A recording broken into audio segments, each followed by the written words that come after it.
वो दुनिया के सबसे ताकतवर देश की पहली महिला उपराष्ट्रपति बनी। उसके सियासी गुरु बराक ओबामा हैं। लोग उसे फीमेल ओबामा कहकर बुलाते हैं, लेकिन उसे ये बिल्कुल पसंद नहीं है। डोनाल्ड ट्रंप की वो कट्टर विरोधी है और भारतीय मूल की रहने वाली है। उसकी माँ चेन्नई की रहने वाली थी, जबकि पिता जमैका के रहने वाले थे। चलिए आपको अमेरिका की पहली अश्वेत महिला उपराष्ट्रपति कमला हैरिस की अनसुनी कहानियां सुनाते हैं। जुलाई 2024 में अमेरिकी राष्ट्रपति जो बाइडेन ने अचानक राष्ट्रपति चुनाव लड़ने से इनकार कर दिया और उन्होंने राष्ट्रपति पद के लिए कमला हैरिस का नाम आगे बढ़ा दिया, जिससे पूरी दुनिया दंग रह गई। इस फैसले ने पूर्व राष्ट्रपति बराक ओबामा को भी चौंका दिया। पहले ओबामा ने कमला हैरिस के नाम का विरोध किया, लेकिन बाद में उन्होंने फोन कर अपनी शिष्या कमला हैरिस को बधाई दी। दरअसल बराक ओबामा कमला हैरिस के गुरु माने जाते हैं। अमेरिका की राजनीति में कमला हैरिस को स्थापित करने में ओबामा ने अहम भूमिका निभाई है। ओबामा के साथ 2004 से उनकी दोस्ती थी। वहीं 2008 में अमेरिकी राष्ट्रपति चुनाव के लिए कमला हैरिस ने ओबामा के नाम का समर्थन किया। उस समय कमला हैरिस कैलिफोर्निया के अटॉर्नी जनरल के तौर पर काम कर रही थी। कमला हैरिस को फीमेल ओबामा के नाम से भी जाना जाता है। हालांकि इससे कमला हैरिस खुश नहीं होती हैं, क्योंकि उनका कहना है कि मेरी अपनी विरासत है। कमला हैरिस की मां श्यामला गोपालन चेन्नई की रहने वाली थी और अमेरिका में कैंसर रिसर्च का काम किया करती थी, जबकि उनके पिता डोनाल्ड हैरिस जमैका के रहने वाले थे और अर्थशास्त्री थे। ग्रेजुएशन की पढ़ाई के दौरान दोनों कैलिफोर्निया यूनिवर्सिटी में मिले। कमला के माता पिता नागरिक अधिकार आंदोलन में सक्रिय थे, जबकि कमला छोटी थी जब उनके माता पिता उन्हें विरोध प्रदर्शन में ले गए थे।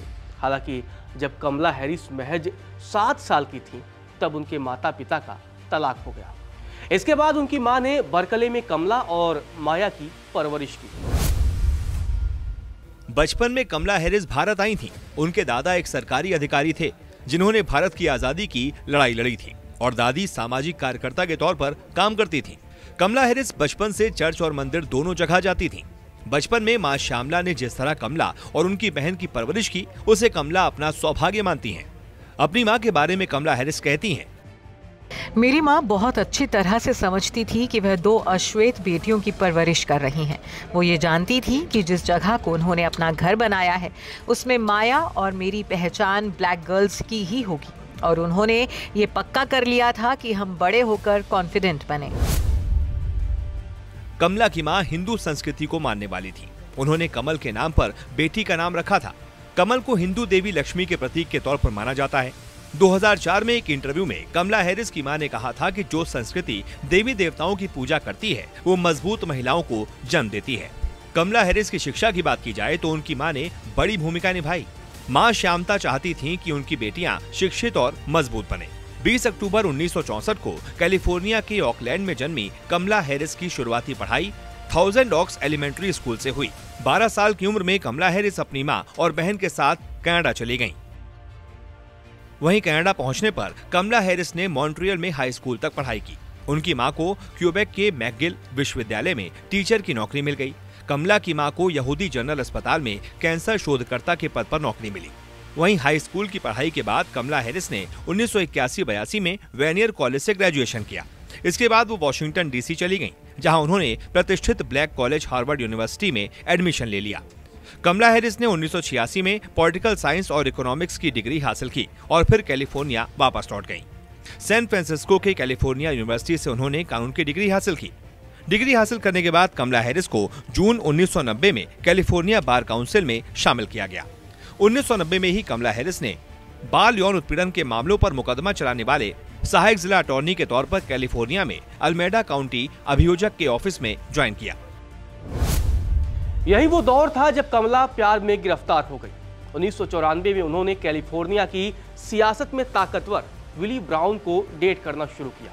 ब्राउन उस समय राज्य विधानसभा के स्पीकर थे। खास बात यह है कि ब्राउन कमला से 30 साल बड़े थे। ब्राउन ने अपनी सियासी ताकत का इस्तेमाल कर कमला हैरिस को कैलिफोर्निया बेरोजगारी बीमा अपील बोर्ड और चिकित्सा सहायता आयोग में नियुक्त करवा दिया।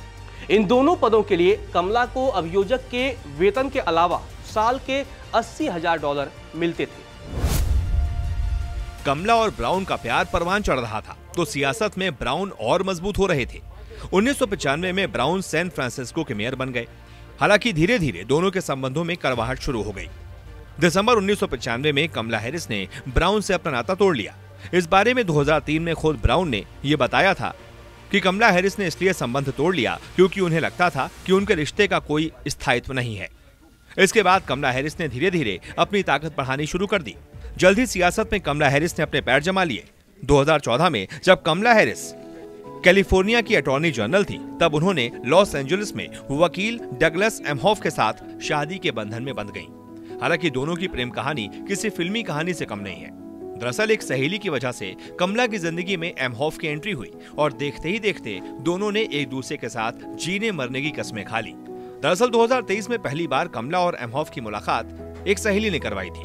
मुलाकात से पहले सहेली ने बताया कि उन्होंने कमला के लिए एक क्यूट आदमी देखा है जिससे उनकी वो मुलाकात करवाएंगी। हालांकि सहेली ने कमला से वादा करवाया कि वो एमहॉफ का नाम गूगल नहीं करेगी। सहेली ने कमला से कहा, सुनो, अधिक मत सोचना, बस उनसे मिलो। मैंने उन्हें तुम्हारा नंबर दे दिया है, वो तुमसे खुद ही संपर्क करेंगे। लेकिन कमला की बेताबी का आलम यह था कि उन्होंने सहेली से किया वादा तोड़ दिया और डेट पर जाने से पहले एमहॉफ का नाम गूगल पर सर्च कर लिया। एमहॉफ ने पहले कमला को टेक्स्ट मैसेज किया, फिर अगले दिन सुबह सुबह कमला को फोन किया और वॉइस मैसेज छोड़ा। लेकिन उन्हें लगा कि कमला पर सही इंप्रेशन नहीं पड़ा है। हालांकि बाद में दोनों के बीच बातचीत हुई और लॉस एंजलिस में पहली बार दोनों की मुलाकात हुई। पहले डेट में ही कमला एमहॉफ पर फिदा हो गई, जबकि एमहॉफ पहले से शादीशुदा थे। 1992 में उनकी शादी हुई थी, लेकिन 2008 में उनका तलाक हो गया था। वहीं पहली मुलाकात के करीब 1 साल के बाद एमहॉफ ने कमला हैरिस को प्रपोज किया। इसके बाद दोनों ने 2014 में शादी कर ली। अभियोजक के तौर पर कमला हैरिस अपनी तेज तर्रार अंदाज के लिए प्रख्यात हो गईं। कमला हैरिस अटॉर्नी जनरल का चुनाव लड़ना चाहती थीं।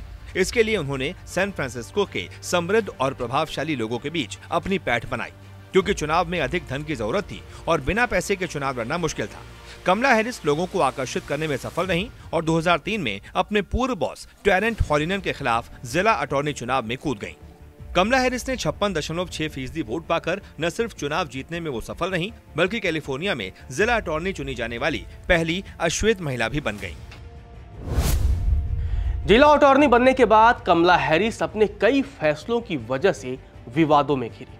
उन्होंने जिला अटॉर्नी के तौर पर मृत्युदंड का विरोध किया।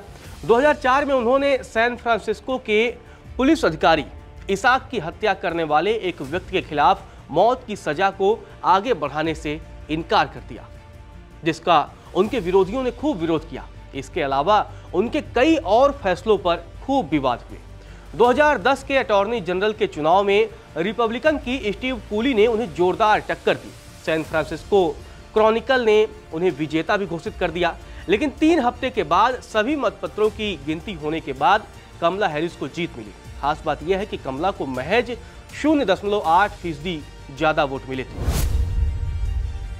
अटॉर्नी जनरल के तौर पर कमला हैरिस पर दादागिरी के आरोप लगते रहे। विपक्षी आरोप लगाते रहे हैं कि कमला हैरिस हर फैसले को लेकर मनमानी करती हैं। जिद्दी कमला हैरिस जब अटॉर्नी जनरल थीं, तब कैलिफोर्निया को फौजदारी संकट पर राष्ट्रीय बंधक समझौते के तहत $4 बिलियन की पेशकश की गई। लेकिन कमला हैरिस ने समझौता करने से इनकार कर दिया और अंत में उन्होंने $20 बिलियन पर समझौता किया। कमला हैरिस ने ओपन जस्टिस का सिस्टम बनाया। कमला हैरिस के इस कदम से पुलिस हिरासत में होने वाली मौतों और घायलों की संख्या पर जानकारी एकत्र करके पुलिस जवाबदेही में सुधार करने में मदद हुई। वहीं 2010 में उन्होंने एक विवादित कानून का समर्थन किया, जिसमें यह कहा गया था कि उन माता पिता को दंडित किया जाएगा जो अपने बच्चों को स्कूल भेजने में विफल रहते हैं। हालांकि इस फैसले के बाद छुट्टी की दर में गिरावट आ गई, लेकिन विरोधियों ने इस नियम को अधिक दंडात्मक माना। 2016 में बराक ओबामा के समर्थन के बाद कमला हैरिस सीनेट का चुनाव जीतने में सफल रही। वहीं 2020 में जब अमेरिका में राष्ट्रपति चुनाव का ऐलान हुआ, तो कमला हैरिस ने डेमोक्रेटिक पार्टी से राष्ट्रपति पद की उम्मीदवारी की मांग की, लेकिन पहले ही दौर में वो बाहर हो गईं और डेमोक्रेटिक ने बाइडेन को राष्ट्रपति पद का उम्मीदवार चुना। हालांकि बाइडेन ने अगस्त 2020 में कमला हैरिस को उपराष्ट्रपति उम्मीदवार के तौर पर चुना। नवंबर में चुनाव हुए तो बाइडेन हैरिस ने जीत हासिल की। 20 जनवरी 2021 को कमला हैरिस ने उपराष्ट्रपति पद की शपथ ली। इस तरह कमला हैरिस अमेरिका की पहली महिला और अश्वेत उपराष्ट्रपति बन गई। बराक ओबामा कमला हैरिस के गुरु माने जाते हैं, लेकिन कमला की वजह से ओबामा भी एक बार विवादों में घिर चुके हैं। दरअसल 2013 में जब ओबामा राष्ट्रपति थे, तो उन्होंने कमला हैरिस को देश की सबसे अच्छी दिखने वाली अटॉर्नी जनरल बताया था। ओबामा के बयान को लोगों ने लैंगिकवादी करार दिया। इसके बाद उन्होंने लोगों से माफी मांग ली। आज अनसुनी कहानियां में सिर्फ इतना ही। अगले एपिसोड में मिलते हैं एक और चर्चित शख्सियत की अनसुनी कहानियां के साथ।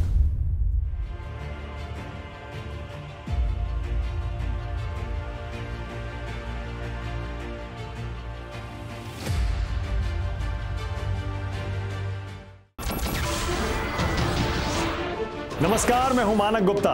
अगर आपको हमारा ये वीडियो पसंद आया हो तो इसे लाइक और शेयर जरूर करें और हाँ, हमें सब्सक्राइब और फॉलो करना ना भूलें ताकि आप देश और दुनिया की कोई खबर मिस ना करें। तो जुड़े रहिए हमारे साथ और देखते रहिए News 24।